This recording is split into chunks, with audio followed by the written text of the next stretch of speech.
Nagsimula sa gitna ng lungsod, si Huan Go, isang mahuhusay ngunit hirap na pintor, ay gumugugol ng kanyang mga araw sa pagtatrabaho ng walang pagod sa mga larawan para sa halos wala.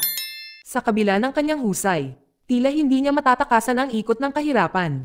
Isang araw, nilapitan siya ni Lei Kwok, isang mayaman at kilalang artist na nagbabayad sa kanya para sa isang larawan.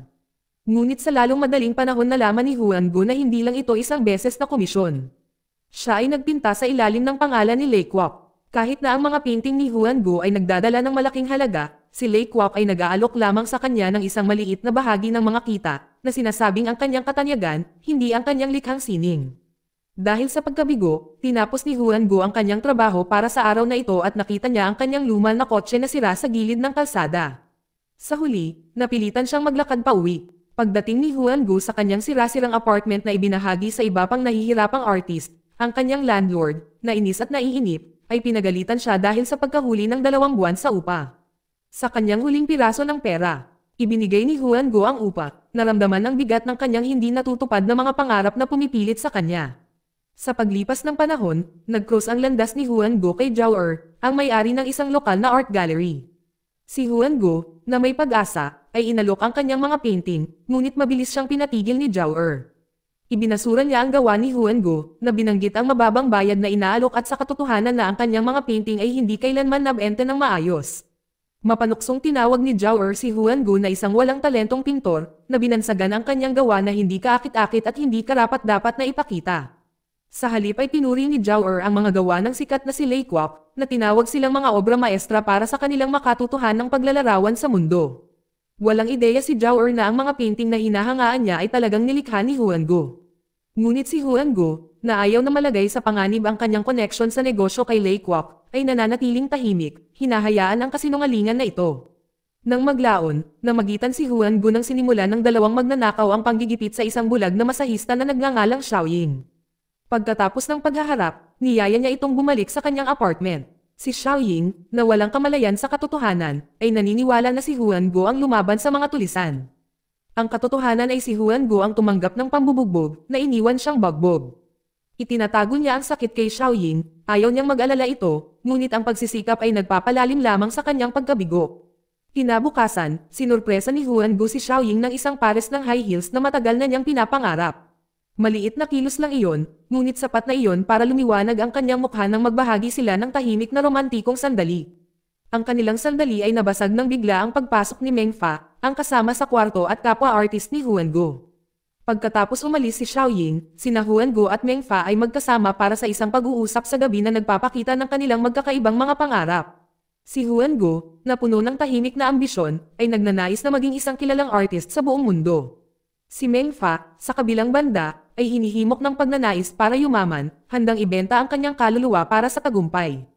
Habang papalapit ang bukang liwayway, ang 2 magkaibigan, lasing at pagod, ay nakatulog sa labas ng kanilang tahanan. Ngunit ang mapayapang pagkakatulog ni Huan Go ay biglang naputol. Nagising siya nang may panimula, nanlaki ang kanyang mga mata sa hindi makapaniwala nang makita niya ang isang alien spaceship na umaaligid sa itaas. Bago niya ito ganap na maproseso, 3 alien ang bumaba, ngunit nawala sa isang iglap. Nang hinablot ni Huan Go ang kanyang telepono, na aksidenteng na-trigger ang flashlight. Sa gitna ng kalituhan, napansin niyang may nahulog mula sa spaceship, isang kakaibang bagay na parang lapis. Naiintriga, nilapitan ito ni Huan Go, naglalayong mag-imbestiga. Kinaumagahan, nagising si Huan Go na nanginginig pa rin sa kakaibang nakita. Habang kinukwento niya ang kakaibang pangyayari kay Meng Fa, natigilan siya nang malaman na nakita ni Meng Fa ang eksaktong parehong bagay. Sa panibagong pagkamausisa, kinuha ni Huan Go ang alien na lapis at sa kabila ng kakaiba ng lahat ng ito, nagpa siya na subukan ito sa kanyang mga painting. Bumibilis ang tibok ng puso ni Huan Go habang nagdisketch ng mansanas gamit ang alien na lapis. Sa kanyang pagkabigla, sa sandaling matapos niya, ang mansanas ay nagiging totoo, solid, at nahahawakan, tulad ng iginuhit niya. Siya ay kumukuha ng isang maingat na kagat, ninanamnam ang matamis, malutong na lasa nito. Mula sa sandaling iyon, binansagan ni Huan Go ang pintor ng lapis. Tuwang-tuwa sa kapangyarihan nito, sabik niyang ibinahagi ang pagtuklas kay Meng Fa. Upang patunayan ito, nag-sketch si Huan Go ng isang gintong bar, isang bagay na palaging pinapangarap ni Meng Fa. Ngunit nabigo ang pagguhit, itinapon ni Huan Go ang papel sa pagkabigo. Ngunit ang gintong bar, na ngayon ay isang pisikal na bagay na, ay nahulog mula sa papel at tumama sa isang dumaan. Nayanig sa hindi inaasahang pangyayari, sina Huan Go at Meng Fa ay sumang-ayon na panatilihing lihim ang mga mahiwagang ito. Dahil sa takot sa kaguluhang maaaring idulot nito. Ngunit ang tukso ay nagpapatunay na masyadong malakas. Gumawa sila ng isang kasunduan. Ibabahagi nila ang lapis, ginagamit ito upang isulong ang kanilang sariling mga ambisyon. Makalipas ang ilang araw, nagpinta si Huan Go ng isang vilya, umaasa sa isang swerte. Sa kanyang pagkabigla, ang vilya ay nagkatotoo, totoo, solid, at nakatayo sa katapat lamang ng kalsada mula sa kanyang bahay. Ang hitsura ng gayong labis na ari-arian ay nagpapadala ng mga tsismis sa paligid. Sa lalong madaling panahon, ang lokal na komunidad ay maingay, at ang mga pulis ay dumating, sinisiyasat ang mahiwaga at hindi maipaliwanag na paglitaw ng vilya. Habang tumitindi ang tensyon, natarante sina Huan Go at Meng Fa sa takot na malapit na silang mahuli. Sa init ng sandali, hindi sinasadyang natuklasan ni Huan Go ang isang nakatagong button sa lapis. Sa isang nag-aalangan na pindutin, binuburan niya ang vilya. At ganoon din, naglaho ang mansyon, naiwan lamang ang walang laman na kapirasong lupa. Nanghihina pa rin mula sa malapit na tawag, umatras sina Huan Go at Meng Fa sa loob ng kanilang maliit na tahanan. Iminumungkahi ni Meng Fa na sinasamantala nila ang kapangyarihan ng lapis upang likhain ang buhay na lagi nilang pinapangarap, isang buhay na marangyang. Matapos ang ilang mga nabigong pagtatangka upang gumuhit ng perpektong kabuuan, sa wakas ay nagtagumpay si Huan Go. Sa hindi kapani-paniwalang katumpakan, nagpinta siya ng 200 milyong yuan. Ang yaman na inaasam-asam nila. Buong pagmamalaki, pumasok sila sa opisina ng may-ari ng lupa, ang salansan ng pera na kumikinang sa kanilang harapan. Ginagamit ni Huan Go ang bahagi ng kapalaran upang bayaran ang upa para sa lahat ng mga nangungupahan sa complex, kasama ang kanyang sarili, na tinitiyak na silang lahat ay magkakaroon ng ligtas na mga tahanan sa susunod na 100 taon. Mula sa sandaling iyon, ang ibang mga artist sa gusali ay tumingin kay Huan Go at Meng Fa ng may bagong paghanga at paggalang. Napunta sila mula sa nahihirapang mga pintor hanggang sa iginagalang na mga figurette, at ang kanilang bagong buhay ng karangyaan ay nagsisimula pa lamang. Hindi tumitigil doon, sa harap ng maraming tao na naghihiyawan pa rin sa kawalan ng paniniwala, sina Huan Go at Meng Fa ay sumakay sa kanilang make-and-tab na magagarang sasakyan, na nasa gilid ng kanilang mga bagong upahang katulong. Ang pagbabagong anyo ay nakakagulat. Sa kanilang bagong nahanap na kayamanan, nagtungo sila sa isang sentro ng pagbebenta ng ari-arian kung saan may isa pang twist ang kapalaran.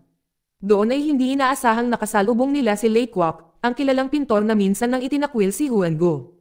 Si Lei Kwok, nang makita ang marangyang pagpapakita, ay napangisi sa pag-aakalang si Huan Go at Meng Fa ay nagpapanggap lamang na mayaman. Kung tutusin, kilala niya ang mga ito bilang mahirap, hindi kilalang mga artist. Ngunit si Huan Go, na may tahimik na pagpapasya, ay nagpasya na patunayan siyang mali.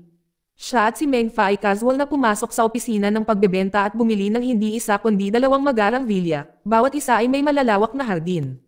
Nalaglag ang panga ni Lei Kwok nang iabot nila ng buo ang pera. Makalipas ang ilang linggo, inimbitahan ni Huan Go si Xiaoying sa kanyang bagong vilya. Naghalo-halo ang mga panauhin. Umalangaw-ngaw ang mga tawa sa mga bulwagan, at ang hangin ay bumulong sa pananabik. Sa mga nagsasaya, ipinagmamalaki ni Meng Fa ang kanyang nakamamanghang bagong kasintahan, si Tian. Ito ang perpektong gabi hanggang sa sandaling hinihintay ni Huan Go. Sa harap ng lahat, lumuhad siya at nag-propose kay Xiaoying, ang kanyang puso ay tumibok sa pag-asa. Ngunit sa kanyang pagkabigla, napawi ang ngiti ni Xiaoying. Marahan niyang tinanggihan ang proposal nito at lumayo, iniwan si Huan Go na nakatayo doon, biglang gumuho ang kanyang mundo. Ang marangyang kapaligiran, ang yaman, ang tagumpay, lahat ng ito ay parang walang laman sa sandaling iyon. Pagkatapos ng party, hindi napigilan ni Huan Go ang tibo ng pagtanggi ni Xiaoying. Hinanap niya ito, gustong maunawaan kung bakit siya tinanggihan nito. Si Xiaoying, na nakatingin sa ibaba, ay ipinaliwanag na naramdaman niyang hindi siya karapat-dapat sa isang tulad niya, isang taong mayaman at matagumpay. Siya, isang bulag na babae, ay hindi makita ang sarili sa kanyang mundo. Tiniyak sa kanya ni Huan Go, ang kanyang matatag na pasya, na hindi siya mas mababa sa kanya. Ibinunyag niya ang katotohanan na ang kanyang bagong tuklas na kayamanan ay nagmula sa mahiwagang kapangyarihan ng lapis. Sinabi niya sa kanya na ang lapis ay may kakayahang magbigay buhay sa anumang iginuhit niya. Upang patunayan ito, tinanggap ni Huan Go ang hamon ni Xiaoying. Hiniling niya sa kanya na bigyan siya ng normal na paningin. Kinabukasan, sinimulan niya ang kanyang trabaho sa pagpipinta ng isang pares ng eyeballs na may masusing detalye at itinuro ang pagguhit patungo sa kanyang mukha, umaasa na maibalik ang kanyang paningin. Ngunit nang mabuhay ang painting, lumitaw ang mga eyeballs, ngunit hindi ito damay-kit sa mga mata ni Xiaoying. Pasimple silang lumutang sa tabi ng mukha niya, walang silbi. Hindi napigilan, ginugol ni Huan Go ang susunod na 5 oras sa pagpipinta kay Xiaoying sa paraang nakakuha ng larawan ng isang binanggit na tao. Ipininta niya ang bawat detalye, tinitiyak na tila nakakakita siya tulad ng iba. Nang makumplito ang pagpipinta, inactivate niya ito. Ilang sandali, nawala si Xiaoying. Nabalot ng takot si Huan Go habang nakatatakot siyang nanonood. Ngunit ilang sandali pa, muli siyang lumitaw, ang kanyang mga mata ay normal na ngayon, ang kanyang paningin ay naibalik. Natapos ang pagbabago. Habang tumatagal, nagsisimula ng maging headline ang mga kakaibang pangyayari. Ang isang aktres ay misteryosong nawalan ng paningin sa isang shoot na nagpapadala ng mga shockwave sa industriya. Di nagtagal, nawala ang isang lokal na villa ng walang bakas, at muling lumitaw pagkaraan ng ilang araw sa parehong lugar, nakapansin-pansing kapareho ng villa na minsang ginuhit ni Huan Go bago niya ito binura. Ang mga kakaibang insidente ay nagpapatuloy ng iulat ng isang lalaki ang kanyang mamahaling kotse na naglalaho habang siya ay nagmamaneho. Sa kanyang pagkabigla, ang kotseng nawala ay tumugma sa marangyang sasakyan ni Meng Fa. Sa gitna ng kaguluhang ito, si Kapitan Xingnan, determinado at metodo, ay nagsimulang mag-imbestiga sa kaso ng 200 milyong yuan sa cash na misteryosong nawala mula sa isang lokal na bangko. Bagamat marami ang naguguluhan, kumbinsido si Xingnan na ninakaw ang pera, na hindi alam na konektado ito sa mga kakaibang kaganapang nangyayari. Samantala, sina Huan Go at Meng Fa ay namumuhay sa mataas na buhay, umaakyat sa himpapawid gamit ang isang hot air balloon na kanilang ginawa kasama ang lapis.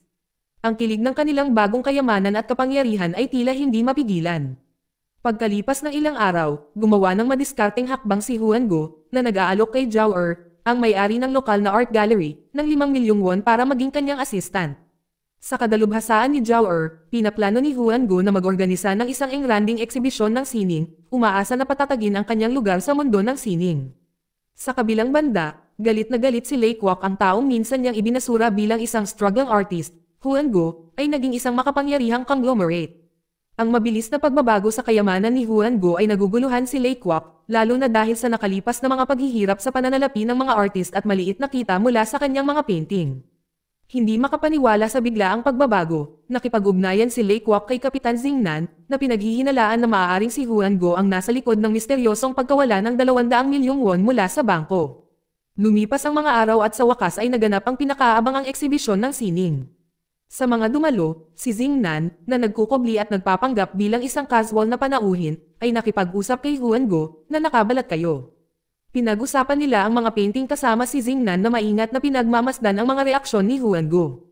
Pagkatapos ng kanilang pag-uusap, sinimulang pagsamahin ni Xingnan ang mga piraso. Ang halaga ng perang ginastos ni Huan Go sa kanyang marangyang villa ay eksaktong katumbas ng halagang nawala sa bangko. Mabilis na tumaas ang tensyon. Nang umabot na sa pinakamataas ang eksibisyon, nagulat ang mga tao sa biglaang pag-aresto kina Huan Go at Meng Fa. Ang mga bulong ay umalingaw-ngaw sa silid habang sila ay inakay palayo na nakapusas. Sa silid ng interogasyon, hindi nag-aksaya ng oras si Xingnan. Humingi siya ng mga sagot mula kina Huan Go at Meng Fa tungkol sa ninakaw na pera sa bangko at sa mamahaling sasakyan. Parehong itinatanggi ang anumang pagkakasangkot, ngunit nang tinanong tungkol sa pinagmulan ng kanilang kayamanan, nananatili silang tahimik. Sa ilalim ng matinding presyon ng interogasyon, sa wakas ay naging malinis sina Huan Go at Meng Fa. Ibinubunyag nila ang katotohanan. Nagtataglay sila ng kakaibang kakayahan upang ipakita ang anumang naisin nila. Gamit ang lapis para patunayan ito. Mabilis silang nagpalabas ng Ferrari, isa na pinagmamasdan ng subordinate ni Xingnan. Sa loob ng ilang segundo, nagmaterialize ang kotse mula sa manipis na hangin, namangha si Xingnan at ang kanyang koponan. Ngunit nang walang matibay na ebidensya na nagtali sa kanila sa krimen, walang pagpipilian si Xingnan kundi palayain sina Huan Go at Meng Fa. Habang pauwi sila, nararamdaman ang bigat ng kanilang sikreto, nakatanggap si Xingnan ng nakakabagabag na balita. Nawala ang isang Ferrari mula sa isang lokal na dealership. Ito ang parehong modelo na lumitaw kanina, napagtanto ang koneksyon. Nagpasya si Xingnan at ang kanyang koponan na simulan ang pagsubaybay sa mga tahanan ni Huan Go at Meng Fa. Samantala, si Huan Go, na nahuli sa ipo-ipo ng mga kakaibang pangyayari, ay nakatagpo ng mga balita tungkol sa nawawalang pera sa bangko at ang mahiwagang kaso ng aktres na biglang nawalan ng paningin. Habang pinagsasama-sama niya ang puzzle, sa wakas ay tinatamaan siya ng realization. Sa wakas ay naiintindihan na niya ang tunay na kapangyarihan ng lapis. Ito ay hindi lamang ang kakayahang lumikha ng mga bagay, maaari itong mag-teleport sa kanila. Ang anumang iginuhit ay hindi lamang nagmula sa manipis na hangin. Hinihila ito mula sa orihinal nitong lokasyon, dinadala sa kalawakan, at dinala kung saan nakatayo ang gumagamit. Hindi nagtagal, isang babaeng nagngangalang Siya ang bumisita sa bahay ni Huanggo. Siya pala ang dating kasintahan ni Huanggo, ngayon ay karelasyon ni Lei Kwok. Sa kanilang pag-uusap, ibinunyag ni Siya na nakipaghiwalay siya kay Lei Kwok dahil sa mapang abuso nitong ugali. Humingi rin siya ng paumanhin sa pag-alis ni Huanggo sa nakaraan, inamin na natukso siya sa kayamanan ni Lei Kwok noong panahong iyon. Si Huanggo, na nakadama ng magkahalong pagkakasala at panghihinayang, ay napagtanto kung gaano siya naging walang kapangyarihan noong siya ay mahirap. Sa pahintulot ni Xiao Ying ginugol ni Huanggo ang gabing umiinom kasama si Xiao. Sa kanyang kalasinggan, hindi niya sinasadyang nabunyag ang sikreto ng kanyang kayamanan na nagmula ito sa mahiwagang kapangyarihan ng lapis. Ang hindi niya namalayan ay palihim na ni-record ni Xiao ang buong pag-uusap gamit ang hidden camera sa kanyang damit. Si Lei Kwok nang marinig ang paghahayag na natutunan tungkol sa pagkakaroon ng lapis at ang hindi kapani-paniwalang kapangyarihan nito. Kinaumagahan, nagulat si Huanggo nang makita si Xingnan na nakatayo sa kanyang pintuan. Pagkatapos ng ilang talakayan, nahaharap sina Huanggo at Mengfa sa isang dilema.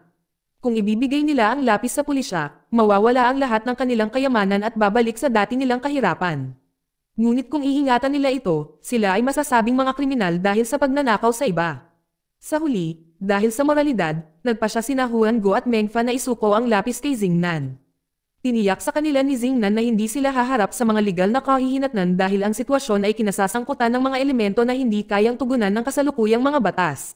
Di nagtagal, tumayo si Huanggo sa harap ng safe kung saan itinago ang lapis, handang ibigay ito kay Xingnan.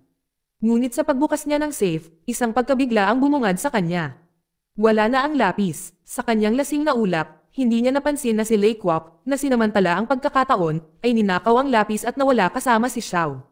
Ang mas malala pa, nalampasan ni Lei Kwok si Xingnan, na tahimik na binabantayan ang bahay ni Huanggo, na walang kamalay-malay sa pagnanakaw. Lumipas ang oras, at hindi nag-aksaya ng oras si Lei Kwok sa paggamit ng lapis.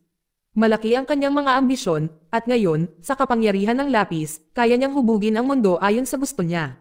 Una, nagpinta siya ng isang engranding gusali ng eksibisyon ng sining, isang pangarap na kimkim niya sa loob ng maraming taon. Sa loob ng ilang sandali, ang gusali ay nabuo sa kanyang harapan, solid at totoo. Hindi pa nakontento dito, lumipat si Lei Kwok sa kanyang susunod na pantasya. Isang malapalasyong mansyon. Hindi nagtagal ay nagkaroon ng hugis ang marangyang tahanan na bumagay sa kanyang paningin. Ngunit kahit isang palasyo ay hindi sapat. Si Lei Kwok na hinimok ng isang walang kasiyahang pagnanais para sa higit pa, ay nagpinta sa isang Miss World contest mula sa China, na dinala siya sa kanyang mundo na para bang siya ay isang bagay lamang. Nang lumitaw ito, hindi siya ang babaeng naisip niya. Siya ay galit na galit, ang kanyang dignidad ay hindi nababagabag sa mga kahilingan ni Lei Kwok. Sa sandaling inutusan niya itong maging asawa, sinampal niya ito ng malakas sa mukha, na tinanggihan ang kanyang walang galang na utos. Makalipas ang ilang sandali, dumating si Huanggo kasama ang isang pangkat ng pulis na pinamumunuan ni Xingnan, na handang kunin ang lapis mula kay Lei Kwok. Gayunpaman, si Lei Kwok, na ayaw isuko ang kapangyarihang natamo niya, ay lumaban. Sa kanyang desperasyon, inihayag niya ang isang larawan ng isang dayuhan na sasakyang pangkalawakan, ang mismong nagdala ng lapis. Gamit ang larawan bilang isang sanggunian, mabilis niyang sinimulan ang pagpipinta ng sasakyang pangkalawakan, umaasang makakatakas ito kasama nito bago pa siya mapigilan ng sinuman. Samantala, lumipad sa kalawakan ang alien spaceship na may sakay na 3 alien. Tinatalakay ng mga dayuhan ng Trident ang kanilang misyon. Ang lapis, ipinaliwanag nila, ay hindi isang pambihirang tool, ngunit isang universal na kagamitan sa paglilinis na ginagamit sa buong kalawakan. Kung hindi nila ito mabawi, mahaharap sila sa pagkakulong. Sa pag-ubos ng oras, ang spaceship ay bumilis patungo sa lokasyon ni Lei Kwok, na iginuhit ng natapos na pagpipinta. Pagbalik sa lupa, gulat na gulat pa rin ang lahat ng dumating ang alien ship. Kakaibang anyo nito ang lumalabas sa harapan nila. Dumaong ang Trident alien at agad na inatake ng kanilang pinuno si Huanggo. Sa isang iglap, nilinaw ni Huanggo na ang lapis ay nasa kamay na ni Lei Kwok. Habang nangyayari ang kaguluhan, si Lei Kwok at ang kanyang dalawang subordinate ay nagtago sa loob ng isang tangke na ginawa niya gamit ang lapis. Ngunit bago pa sila makakilos, mabilis na winasak ng boss ng Trident ang tangke. Ang pinuno ng alien, galit na galit, ay nagbanta na papatayin si Lei Kwok para sa paninira sa lapis. Sa desperadong hangarin na protektahan si Lei Kwok, humakbang si Huanggo at umamin. Ibinunyag niya na siya ang nagpatalas ng lapis, sadyang ginawang lapis para mas madaling gamitin sa pagpipinta. Ang kanyang katapatan ay nagulat sa mga dayuhan ng Trident. At para mas mapatahimik sila, nag-alok si Huan Gu ng isang kilos ng mabuting kalooban. Nangako siya na i-treat sila sa isang pagkain kung ibabalik nila ang lahat ng mga bagay na ginuhit ng lapis sa kanilang orihinal na lokasyon. Dahil sa hindi inaasahang kabaitan ni Huan Gu, muling nag-isip ang boss ng Trident. Sa isang tango, pumayag siyang magbitin ng kahilingan, isinantabi ang kanyang galit sa mga tao. Pagkatapos ay pinindot ng boss ng Trident ang eraser button sa lapis, at isa-isang ibinalik ang mga bagay sa kanilang mga nararapat na lugar. Kabilang sa mga ito ang pares ng mga mata ni Xiaoying, na ibinalik sa kanya gaya ng inaasahan ni Huan Gu. Ngunit sa sandaling ibinalik ang huling bagay, napagtanto ng pinuno ng Trident ang isang nakakagulat. Sa proseso, hindi sinasadyang na ipadala niya ang kanyang sariling sasakyang pangkalawakan pabalik sa kalawakan. Na-stranded sa Earth, ang tatlong alien ay wala ng paraan para makaalis. Determinado na ayusin ang kanilang pagkakamali, ginamit ng mga alien ng Triton ang kanilang mga sobrang kakayahan upang hanapin ang kanilang nawawalang sasakyan. Malinaw na ngayon ang bigat ng kanilang kalagayan. Sa gitna ng kaguluhan, natagpuan ni Lei Kwok at ng kanyang dalawang subordinate ang kanilang mga sarili sa isang nakakahiyang sitwasyon. Hinubad ang kanilang mga damit, na ang lahat ay ginuhit ng lapis. Tumayo silang nakalantad at walang magawa. Ang kanilang kahihiyan ay panandalian, gayunpaman, dahil sila ay mabilis na inaresto ni Xingnan, na kinasuhan ng pagkidnap. Pati na rin ang kanilang walang ingat na pagkilos na nagdulot ng panganib sa publiko. Samantala, si Xiaoying, na ngayon ay bulag na naman, ay tinanggap ang kanyang kapalaran ng may tahimik na dignidad. Sa kabila ng pagkawala ng kanyang paningin, nanatili siyang nagpapasalamat sa walang patid na suporta ni Huan Gu, ang kanyang tapat na kapareha. Alam niya sa kabila ng lahat na hindi masisira ang kanilang pagsasama, naunawaan ni Huan Gu ang nakaraan. Pinatawad niya si Xia, naiintindihan na siya ay nahuli sa isang web ng takot. Alam niya ang nakatagong kamera na inilagay sa kanya ni Lei Kwok, ngunit malinaw na natatakot siya upang tutulan ang kanyang masasamang plano. Nakita ni Huan Gu ang kanyang mga kilos at pinatawad siya, na kinikilala na ang takot ay nagpalabo sa kanyang paghatol. Sa huli, natagpuan ni Huan Gu at Meng Fa ang kanilang mga sarili kung saan sila nagsimula, namumuhay sa kahirapan. Ngunit sa pagkakataong ito, iba na sila. Si Huan Gu, nang makita ang mga kahihinatnan ng pagbibigay kapangyarihan ng lapis, ay natuto ng isang mahalagang aral. Nangako siya sa sarili niya. Mas gugustuhin niyang mamuhay bilang isang mahirap na may integridad kaysa sa isang mayaman na walang sangkatauhan. Dito nagtatapos ang kwento. Salamat sa panonood, kaibigan.